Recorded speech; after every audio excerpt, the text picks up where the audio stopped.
Welcome to the Successful Nonprofits Podcast. I'm your host, Dolph Goldenberg.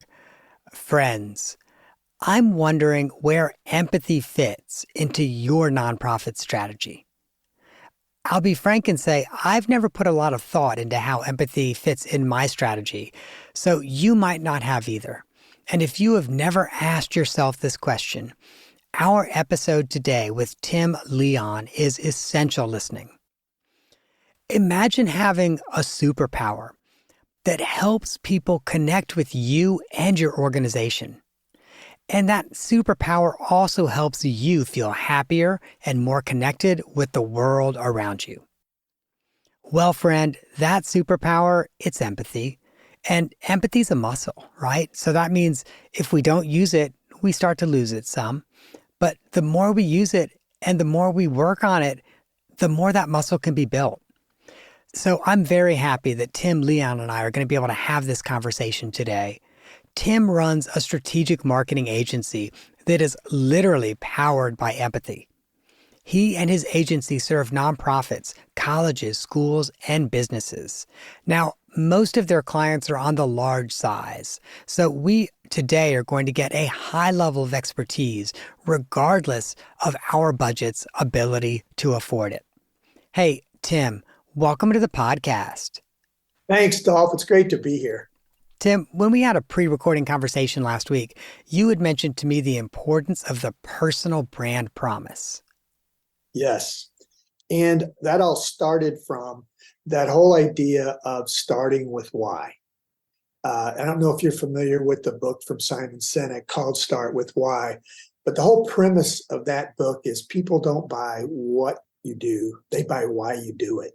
And that idea of understanding your why, whether your why is an individual, every person should have a why, or whether you're an organization. Why should people engage with you? Why should people care about your organization? And that's really kind of empathy is kind of that key to getting in and not only understanding your why, but living it and practicing empathy throughout the organization, whether it's internally with employees, externally with your donor audience or your vendors, your partners, whatever. It really, as you said earlier, it's kind of the driver of everything. So help me understand how knowing and communicating our why is also our brand promise. Sure. What I would say to that is, you as an organization understanding what their donors or their employees, whatever, what do they expect from your brand, right? And it's really in the past 3 or 4 years, and I would say it was precipitated by the pandemic, but the expectation of people toward brands has changed. They've really heightened what their expectation is. They want brands to really meet them where they are in life and meet them, understand their plight. And I use the term plight. I mean, it's not enough anymore to do the old, we've done the persona, we understand our audience. Do you really understand where your audience is coming from? I saw an interesting definition when I started this whole empathy thing here at Geileon, is from an Austrian psychiatrist named Alfred Adler. He says empathy is seeing with the eyes of another, hearing with the ears of another, and feeling with the heart of another. Now that's going way beyond just putting yourself in someone's shoes, right? But I think that is, again, if you build a brand promise today for your organization, it needs to address the individual needs and wants of that audience that you're trying to get to. And I think that's, again, it's going a little more visceral. And that takes research, that takes, I call it conversational research, really sitting down with some of the folks that you're trying to get to and really understanding them on a level that's deeper, because that's what they expect from you. So, Tim, give us some tools and tips here when you and your marketing agency, Geile Leon, are working with an organization, especially a nonprofit, that is trying to understand from someone else's eyes, ears, and heart and communicate that, how do you help them do that? Sure. I'll start with an easy one. I call it listening and learning. Most nonprofits have an advisory board, correct? Or a major donor base that they have really great relationship with. I advise all of my nonprofit clients to pick 10, 15, 20 of those individuals, or go to the board, this advisory board, if you have one. And if you don't, I would highly encourage you to start one. These are the people that really care about your nonprofit and really are engaged, right? And sitting down with them one-on-one. I don't like a focus group with everybody in the room, but maybe it's a 15 or 20-minute conversation, again, with 10 or 15 of these folks, where you don't talk about just your relationship with the nonprofit. Talk about, what are they struggling with today? Like their business, like what most of these folks are probably in business, or maybe not, but what do they care about? Like what's going on right now in their lives that really impacts them, and impacts how they live their life. And I think understanding, again, trying to get these nuggets of, what they really care about today, what really runs their motor and really gets them excited, and knowing what those things are really helps you as a brand, again, reach them on a level beyond just on the surface, the surface level things, and getting down to the real visceral needs of what they expect. Because their expectation, I will give you a great example. Most of the research I'm looking at today says it's not enough anymore for a brand, to stand for something, to advocate for something. Your customer base, donor base, your employees, they expect you to take action. What are you doing to really invest in whatever the cause is that you're advocating? Like, what are you doing? And they want you to communicate that to them. That goes with, if I'm a donor, I want to know where the dollars go, but they want more than that. What are you doing for your employees? That's one of the things that's really changed, Dolph, is that today, donors, consumers, they're looking at brands and saying, how do these brands treat their employees? And there's research to show that impacts how loyal they are to you as a brand, and whether they're actually going to invest in your brand and how you treat employees. That did not exist 5 years ago. That's a new phenomenon, but it's very important. So again, newsletters. Are you highlighting employees? Are you telling people about the great people that work at your organization and the awards they're winning, the recognition they deserve, the great things they're doing? That excites your donors and customers. So you've given us a few really good tools. One tool is to have an advisory board that you can go to and have conversations with. A second tool is those one-on-one conversations. And then the third tool is obviously to use things like your newsletter to make sure that you're highlighting your employees and showing how well you're treating your employees. But I'm interested in a story. Do you have a story of a nonprofit that you've worked with that you helped them with some of these tools? And what did that look like? Absolutely. If it's okay, I'd like to give you an example of a higher ed client that we work with. It's an all-girls high school here in St. Louis called Ursuline Academy.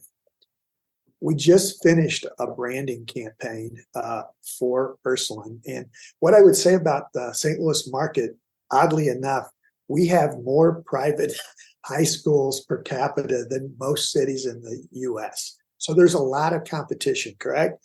So you're a private all-girls school. You have 10 other high schools that do exactly what you do. We went through our whole branding process. And again, your why statement, right? What we found out, and what I found fascinating, is what exists at Ursuline Academy. I'll call it a culture of belonging. I would say it's an intangible thing, but it's really not. We talked to a number of students. We talked to a number of employees, faculty and staff about what it is that makes this experience different than other all-girl private high schools. And it really came down to how hard they work to make every student feel like they can belong there. They can find their place there, right? So now, don't get me wrong, high academics, a number of sports programs, a number of clubs, that's all important, right? And everybody has that. What's really important here is that a young eighth grade, young female student can come there, no matter what walk of life, and instantly feel like they belong. And if you look at all the research today, market research being done against this audience, belonging is very, very important. The need to belong.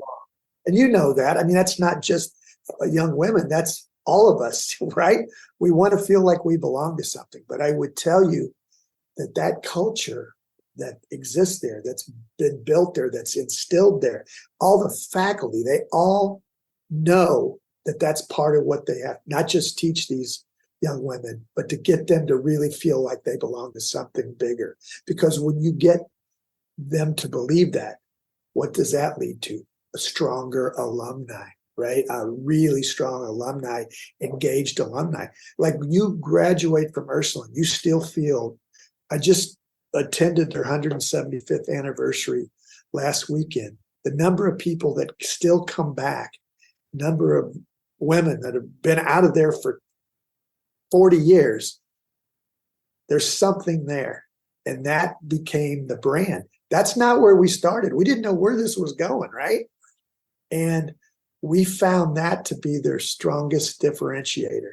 And I can give you they support that. As I said, everybody there knows that's part of their job, is to get every young woman to find a place at Ursuline, find how they can belong.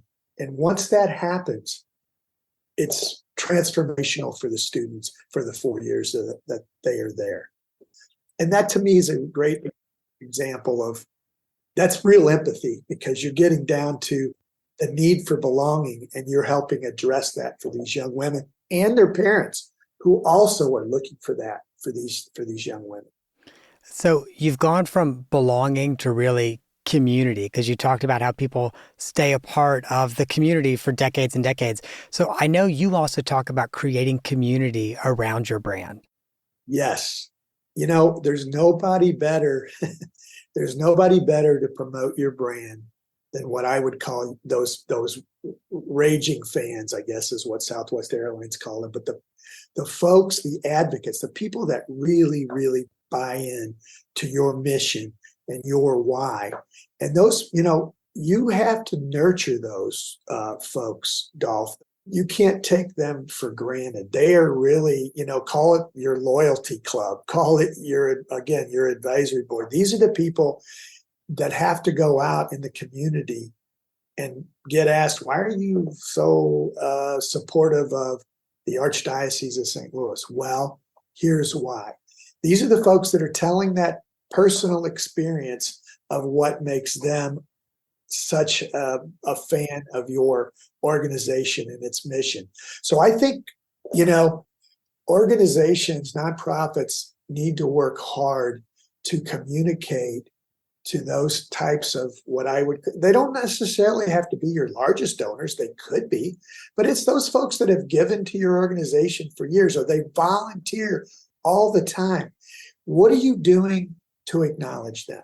And this doesn't have to be over the top thank you ads, in the newspapers or whatever. This is a personal note. At Ursuline, I'm on the board over there. We do personal phone calls, all the board members.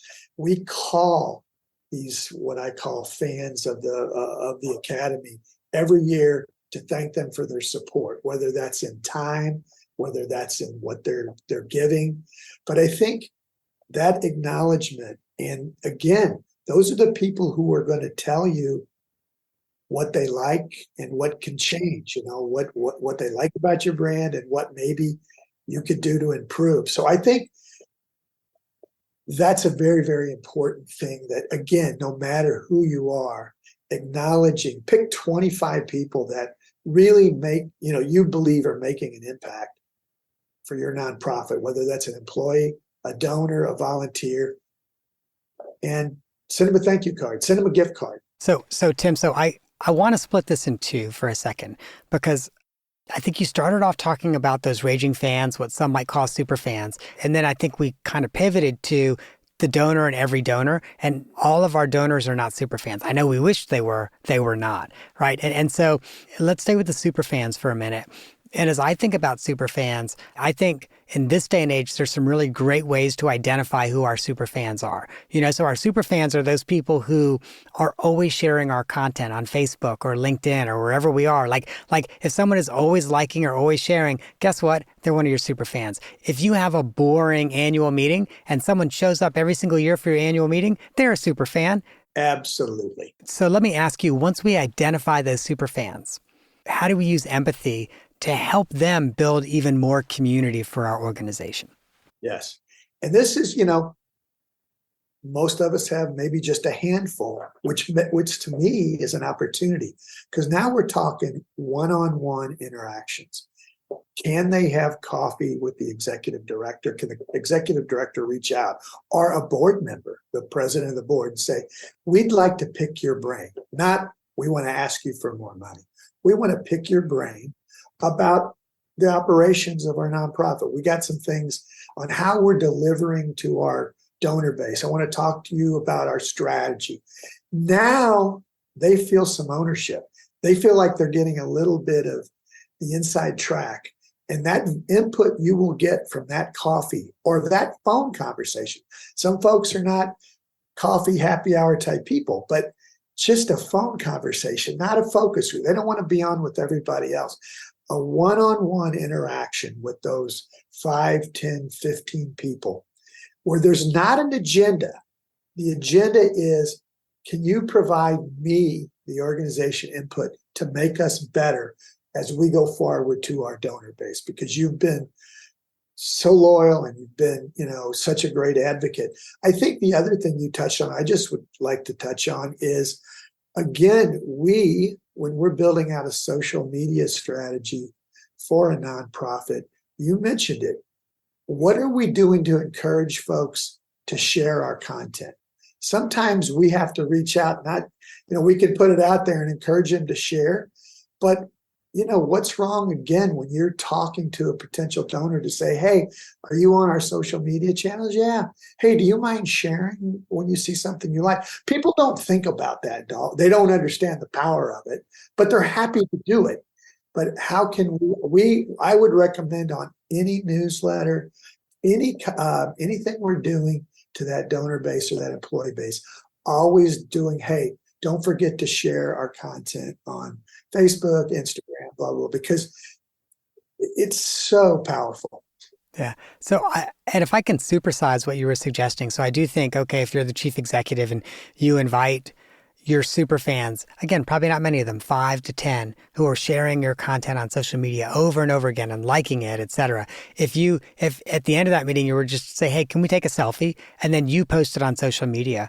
And hey, just met with Tim. He's an incredible ambassador for our organization. Then Tim's going to share it. Tim's going to send it out, and Tim is going to feel really, frankly, like he's a super important person and really important in the life of this organization. Absolutely. And here's another great example. Everybody does public relations at some level. You want to get an article or maybe you get a news story. The obvious is, okay, if we need a quote, we're going to get our president to do it, or we're going to get our marketing person to do it. Depending on the story, I like to get a donor maybe to do a quote for the story, because they're looking at it. You know what I'm saying? And that's thinking a little bit out of the box, like somebody that they're intimately involved in your brand, but they bring another perspective that somebody internally can't. So I look for those opportunities as well to pitch a story where I might be able to use a donor. And it could be, the success of an event. You had a big 50th anniversary event. You're going to do a newsletter or you're going to do a press release. Why not have somebody, again, a board member, a donor saying, I was there. I tell you what, this organization does so many good things. And let's face it, people today don't want to go to every event, but if somebody can associate a donor actually being quoted, it says something about their engagement and that this organization must be doing something pretty special. Absolutely. And Tim, I feel a little bad because I know we had some technical issues today and we batch record the podcast, which means we have a little more limited time than usual. So I want us to jump to our two truths and a lie segment. So I am hoping that you will share two truths and a lie, and I will try to guess which one is the lie. And just so you know, I'm 0-2 so far today. So I'm hoping this is where my losing streak ends. Go ahead. I'm going to try to help you out because I probably don't have a great poker face at all. Okay, here are my three. I'm a direct descendant of Ponce de Leon. My wife and I have hiked to the top of Half Dome and back in 10 hours, and we've never hiked more than 3 or 4 miles. And my and my third one is I live in St. Louis in a haunted house. Okay. So your last name is Leon, so I do think you probably are a descendant of Ponce de Leon. I think you probably did do the hike. And I know you live in St. Louis, but I don't think your house is haunted. You are correct, sir. My Ooh, house all is right. haunted. Good. My losing streak is broken. So when I looked at your face for a moment, it's like, no way. Am I really 0-3? Okay, awesome. And for you, I'm so grateful that your house is not haunted, unless that's what you really wanted. I'm so grateful your house is not haunted. Yeah, I kind of thought of that because of the whole Halloween thing coming up, but you read right through it, which I don't have a very good poker face. So I'm glad I was able to end your streak. That's awesome. I'm super pumped about that. I will just share with our friends who are listening, we are planners at Successful Nonprofits. So we are recording this on I think the 16th of October in 2023. This is not scheduled to be released until March of 2024. So when you hear Halloween, the reason is because we're major planners at Successful Nonprofits and we don't really do rush work. So anyway, just FYI. Tim, thank you for being on today, and let's make sure that all of our friends know how to reach out to you. So they can go to your organization's website, your agency's website. It's GeileLeon.com. That's GeileON.com. And when you're at that website, friend, you can also check out their ROE, that's Return on Empathy white paper. It is an incredibly good document. I downloaded it. I read it. I learned stuff last week as I was preparing for this interview that I know I am going to be using both with my clients and in my own consulting practice. Additionally, Tim has a LinkedIn newsletter. So if you are like me, if you are a super user of LinkedIn, you can become one of Tim's super fans by subscribing to the newsletter and sharing some of the content. Tim, thank you again for coming on. I'm incredibly grateful that you shared really how we can be using empathy to not only market and brand our organizations, but how to build community. Dolph, thank you so much. I'm a big fan, and I think it's a testament to the success of this podcast that you're 3 or 4 months out with your guests. I mean, that's really incredible. Congratulations. Well, thank you. And friend, if you found this episode was useful for you as you think about your branding and your marketing, and also, frankly, building community, there's 2 more episodes that you absolutely need to listen to. And by the way, these 2 episodes were released within a few weeks of each other. The first is episode 246, Attention-Grabbing Marketing with Dan Shepling. And then the second is episode 249, Crafting Your Brand with Amanda Ross. So I know you heard us talking a lot about brand today. And if you started to scratch your head and go, well, I wonder what my organization's brand is, make sure that you listen to episode 249 with Amanda Ross. It will really help you understand how to craft that brand. And today's episode, we talked a lot about empathy. And I just want to leave you with the very human reminder that empathy has the power to transform not just the lives of those around us, but when we practice empathy, our own lives change for the better as well. And so a commitment that I'm going to make is today and for the rest of my day, I'm really going to try to engage with the people around me with as much empathy as I possibly can. That, my friends, is our episode for the week. I hope that you have gained some insight to help you and your nonprofit thrive. And the lawyers always make me say it, and it's just because they require I do this disclaimer. I'm not an accountant nor an attorney, and neither I nor the consulting practice provide tax, legal, or accounting advice. I think it's funny the lawyers make me do this every time because I don't think we talked about tax, legal, or accounting advice. But this podcast, this episode, and all the episodes of it are for informational purposes only and should not be relied on for, yep, you know what I'm going to say, tax, legal, or accounting advice. Please, if that is what you need, find a licensed, qualified person in your area and get the counsel you need.